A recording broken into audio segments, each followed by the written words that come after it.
Channel पर स्वागत है। आज हम आपके लिए लेकर आए हैं बायोलॉजी का मोस्ट इम्पोर्टेंट क्वेश्चन, जो कि बिहार बोर्ड 2024 एग्ज़ाम के लिए मोस्ट इम्पोर्टेंट होने वाली है। और उसके साथ साथ आपको आंसर भी मिलेगा। जिसके पास आंसर नहीं होगा वो यहाँ से आप प्राप्त कर सकते हैं। चलिए स्टार्ट करते हैं। सबसे पहला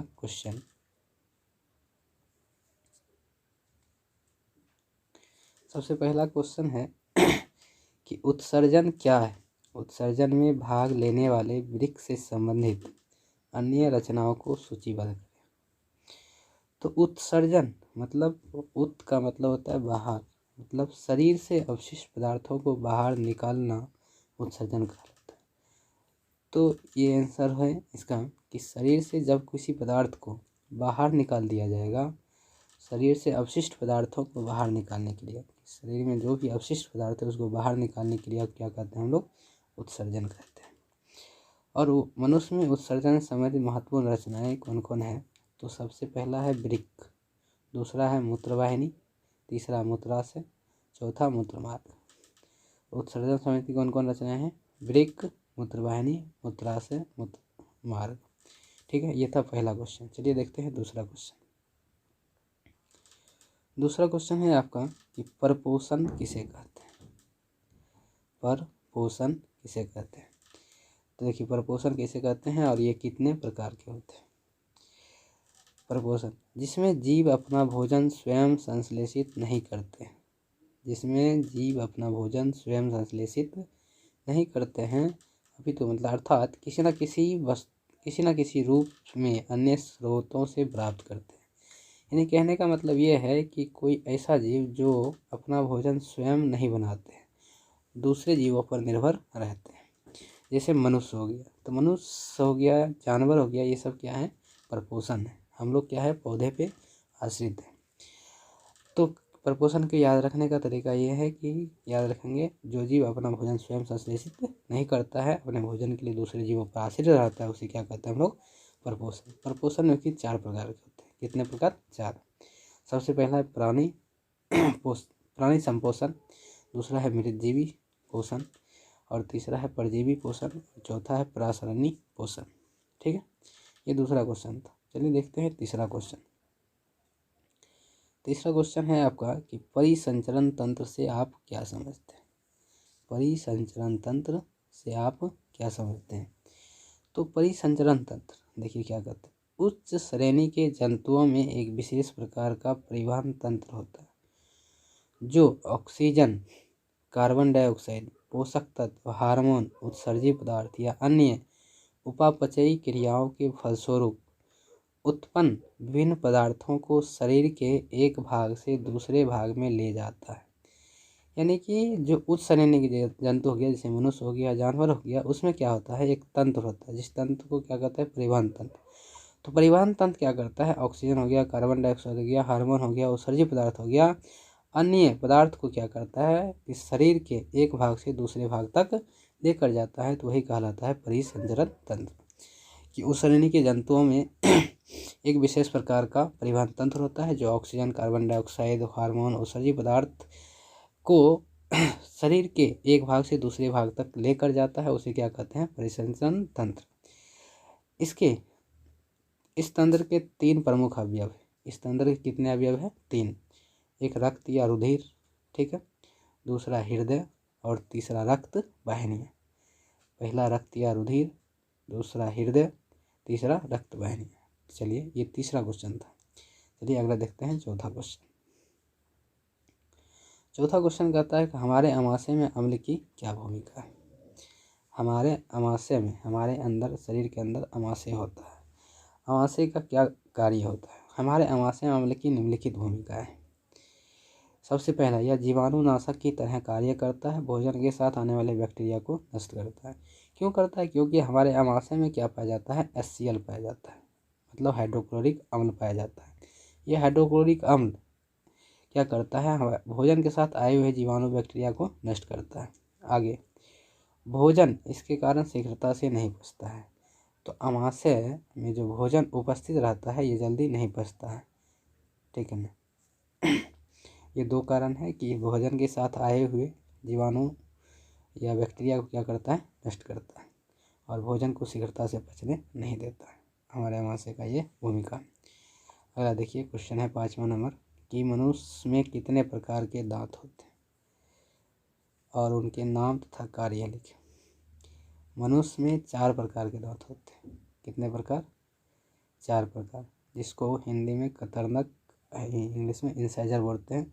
दूसरा है भेदक कैनाइन, और तीसरा है अग्रचर्वणक प्रीमोलर, और चौथा है चर्वणक मोलर। ठीक है। तो कतरनक काटने वाला दांत होता है, यानी किसी चीज़ को हम लोग काटते हैं, आगे वाला जो भाग होता है उसको हम लोग बोलते हैं कतरनक। ठीक है, इंसाइजर। और दूसरा है भेदक, जिसका काम क्या है, चीरने फाड़ने वाला दांत होता है। इसका काम क्या है, चीरने फाड़ने का काम करता है। अगर चर्वणक और चर्वणक दोनों चबाने का काम करता है। तो दांत कितने प्रकार का होता है? 4 प्रकार। कौन कौन?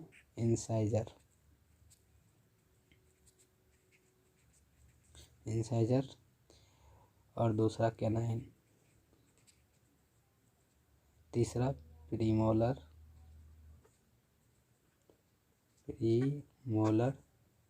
और चौथा मोलर। ठीक है, तो आप याद रखिएगा दांत कितने प्रकार? 3, इंसाइजर, कैनाइन, प्रीमोलर, मोलर। तो इंसाइजर का काम क्या है? ये जो इंसाइजर होता है ये आपका काटने का काम करता है। कतरनक, हिंदी से नाम याद से, कतरनक मतलब काटने वाला। अगला है कैनाइन। कैनाइन का मतलब होता है, कैनाइन जो ये है आपका, यानी चीरने फाड़ने का कार्य। कैनाइन का काम क्या है? चीरने फाड़ने। मोलर और प्रीमिलर ये दोनों काम है चबाना और पीसने का कार्य। ठीक है, तो दांत 4 प्रकार के होते हैं, चारों कार्य आपको बता दिए, आप याद रखिएगा। चलिए अगला क्वेश्चन देखते हैं 6ठा नंबर।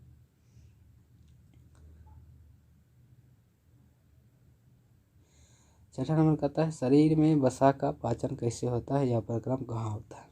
शरीर में वसा का पाचन कैसे होता है, यह प्रक्रम कहाँ होता है।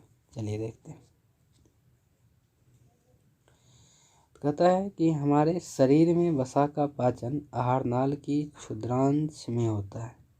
आहार नाल हो गया, जैसे कि मैं एक चित्र के माध्यम से आप समझ सकते हैं कि जैसे मान लिया जाए ये मनुष्य है।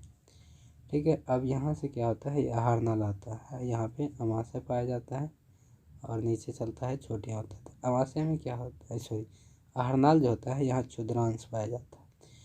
तो यकृत से निकलने वाला क्षारीय यहाँ पे यकृत होता है। ठीक है, यकृत से निकलने वाला क्षारीय पित्तरस आए हुए भोजन के साथ मिलकर उसकी अम्लीयता को निष्क्रिय करके उसे क्षारीय बना देता है। जैसे कि हमारे भोजन के साथ अम्ल आया और यहाँ से क्या होता है, पित्त रस आए हुए भोजन के साथ मिलकर के क्या करता है, अम्लीय को निष्क्रिय करता है। यकृत से निकलता है पित्तरस। यकृत से किसका स्राव होता है? पित्तरस का। तो पूछा जाए ऑब्जेक्टिव के लिए तो आप याद रखिएगा यकृत से किस रस का स्राव होता है? पित्तरस। तो पित्तरस क्या करता है, भोजन के साथ आए हुए अम्लीयता को निष्क्रिय करके उसको क्षारीय बना देता है। चलिए आगे देखते हैं। आगे कहता है जिसकी इसी प्रकृति पर अग्नाशय रस जिसको बोलते हैं। ठीक है, इसको आप अग्नाशय रस याद रखें, अग्नाशय रस। ठीक है, अग्नाशय रस सक्रियता से कार्य करता है, यानी कि अग्नाशय रस क्या करता है, कार्य करता है और पित्त रस वसा को सूक्ष्म कणों में तोड़ देता है। इस क्रिया को इमल्सीकरण कहते हैं। तो आप समझिए क्वेश्चन था कि हमारे शरीर में वसा का पाचन कैसे होता है, यह प्रक्रम कहाँ होता है।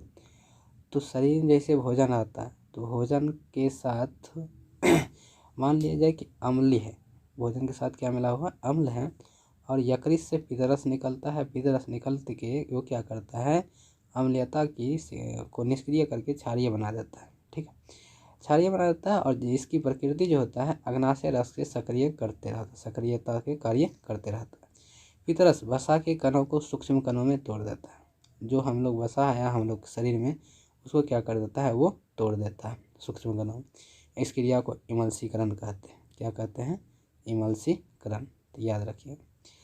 लाइपेज एंजाइम जो कि अग्नाशय, यहाँ पे भी अग्नाशय याद रख सकते हैं, अग्नाशय रस में पाया जाता है, इमल्सिफाइड वसा को वसीय अम्ल तथा ग्लिसरॉल में परिवर्तित कर देता है। तो आप ये याद रखें। ये था क्वेश्चन आपका। चलिए अगला क्वेश्चन देखते हैं। ये था आपका 6ठा नंबर। चलिए 7वां नंबर देखते हैं।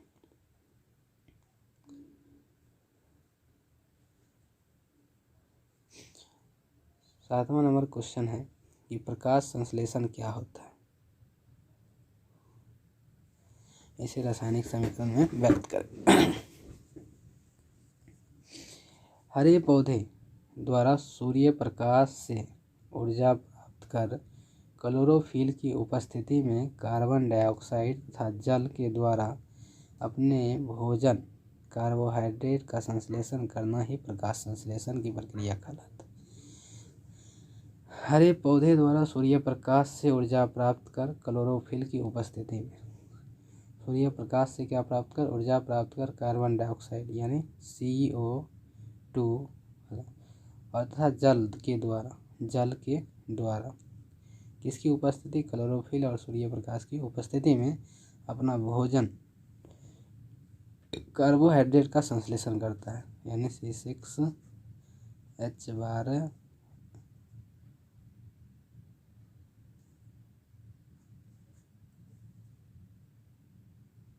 एक मिनट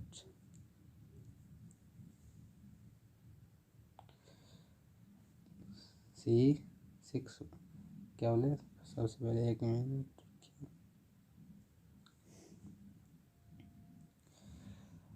CO2 प्लस H2O ये अभिक्रिया करता है सूर्य प्रकाश से किसकी उपस्थिति में, क्लोरोफिल की उपस्थिति में, तो बनाता है C6H12O6 और इसके साथ ऊर्जा बनाता है। तो ये भोजन का निर्माण करता है ग्लूकोज के रूप में। इस सूत्र जो होता है किसका होता है, ग्लूकोज के रूप में। ठीक है। तो हरे पौधे सूर्य प्रकाश से ऊर्जा प्राप्त कर क्लोरोफिल की उपस्थिति में, हरे पौधे सूर्य प्रकाश से ऊर्जा प्राप्त कर क्लोरोफिल की उपस्थिति में कार्बन डाइऑक्साइड तथा जल के द्वारा अपने भोजन कार्बोहाइड्रेट का संश्लेषण करता है, जल के द्वारा भोजन का निर्माण करता है। तो उस प्रक्रिया को हम लोग क्या कहते हैं, प्रकाश संश्लेषण। रासायनिक समीकरण आप देख लीजिए, रासायनिक समीकरण ये है। चलिए अगला क्वेश्चन देखते हैं। पौधों में गैसों का आदान प्रदान कैसे होता है। 8वां क्वेश्चन है कि पौधों में गैसों का आदान प्रदान कैसे होता है। पौधों में गैसों का आदान प्रदान विसरण की क्रिया के द्वारा होता है। तो याद रखिएगा किस क्रिया द्वारा, विसरण क्रिया द्वारा, क्रिया के द्वारा होता है। क्रिया के द्वारा पौधों की पत्तियों पर स्थित रंध्रों, पुराने वृक्षों के तनों की त्वचा पर स्थित बाह्य रंध्रों एवं अंतरकोशीय स्थान के द्वारा होती है। इस क्रिया में पौधे की आवश्यकता एवं पर्यावरणीय अवस्था का महत्वपूर्ण योगदान होता है। तो आप याद रख सकते हैं यहाँ पे कि पौधों में गैसों का आदान प्रदान पौधों की पत्तियों में स्थित रंध्र और पुराने वृक्षों के तनों में स्थित पात रंध्र के द्वारा होता है। पौधों में गैसों का आदान प्रदान कैसे होता है, पौधों में गैसों का आदान प्रदान विसरण की क्रिया के द्वारा पौधों की पत्तियों पर स्थित रंध्र और पुराने वृक्षों की तनों पर उपस्थित पात रंध्रों के द्वारा गैसों का आदान प्रदान होता है। ठीक है, ये था 8वां नंबर। चलिए देखते हैं अगला क्वेश्चन।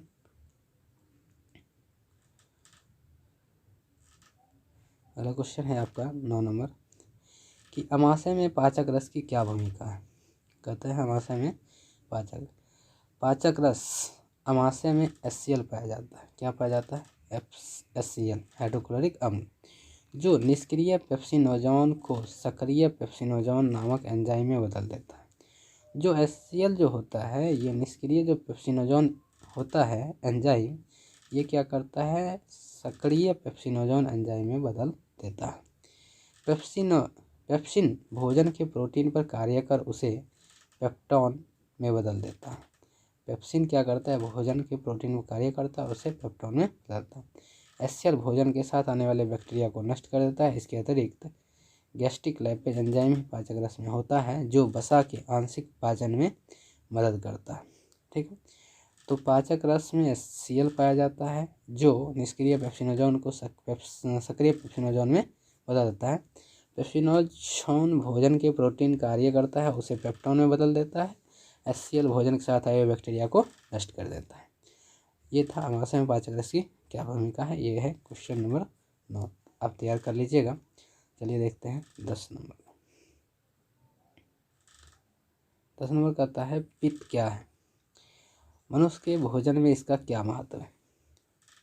तो पित्त क्या है, मनुष्य के भोजन में इसका क्या महत्व है। पित्त यकृत ग्रंथि से स्रावित होने वाला द्रव्य है। पित्त यकृत ग्रंथि से स्रावित होने वाला द्रव्य है जो छोटी आंत में भोजन के पाचन में मदद करता है। पित्त यकृत ग्रंथि से स्रावित होने वाला क्या है, एक द्रव्य है। पित्त जो है यकृत से स्रावित होने वाला एक द्रव्य है जो छोटी आंत में भोजन के पाचन में मदद करता है।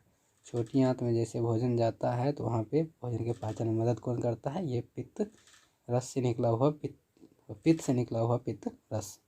मनुष्य के पाचन क्रिया में इसका निम्नलिखित महत्व। सबसे पहला, पित्त अमाशय से अग्रणी में आए हुए अम्लीय कायन की अम्लीयता को नष्ट कर उसे क्षारीय बना देता है। सबसे पहले क्या करता है, अमाशय से ग्रहणी में आए हुए अम्लीय को क्या करता है, अम्लीय से कायन को अम्लीयता नष्ट कर उसे क्षारीय बना देता है ताकि अग्नाशय रस के एंजाइम उस पर क्रिया कर सके। ठीक है, आगे देखिए। दूसरा है, पित्त भोजन में वसा के बड़े कणों को सूक्ष्म कणों में तोड़ने में मदद करता है। पित्त क्या करता है, बड़े कण के सूक्ष्म कण को तोड़ने में मदद करता है।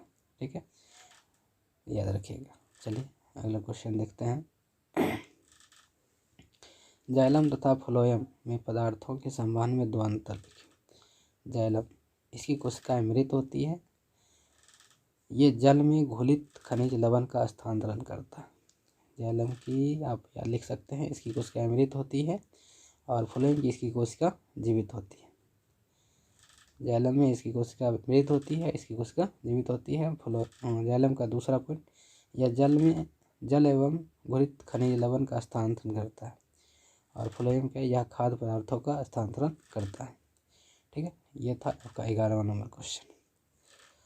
आप यहाँ तक तैयार कर लीजिए, और फिर हम आपके लिए 10 क्वेश्चन कल लेकर के आएंगे। आप 10-10 क्वेश्चन डेली करते रहिए। कल मिलेंगे हम फिर 10 क्वेश्चन के साथ आपके साथ। आप यहाँ तक तैयार कर लीजिए। अगर कोई भी दिक्कत होती है तो आप कमेंट बॉक्स में कमेंट कर सकते हैं बेफिक्र। इसी तरह आप करते रहिए। अब हम कल फिर से आपको बायोलॉजी का क्वेश्चन और आंसर लेकर के आएंगे। फिर किसी दिन आपका फिजिक्स और केमिस्ट्री का लेकर के आएंगे। आप मेरे साथ जुड़े रहिए, ताकि आपको अगर अच्छा लगे तो आप अपने साथी को भी भेज सकते हैं, शेयर कर सकते हैं, और लाइक सब्सक्राइब करना ना भूलें। आपको इसी तरह आपको बोर्ड एग्ज़ाम की तैयारी हम कराते रहेंगे। मोस्ट इम्पोर्टेंट क्वेश्चन आपको मिलती रहेगी यहाँ पे सभी सब्जेक्ट का। चलिए, अगर कोई दिक्कत हो किसी भी सब्जेक्ट आप कमेंट बॉक्स में ज़रूर कमेंट करें। मिलते हैं नेक्स्ट वीडियो में, तब तक के लिए धन्यवाद।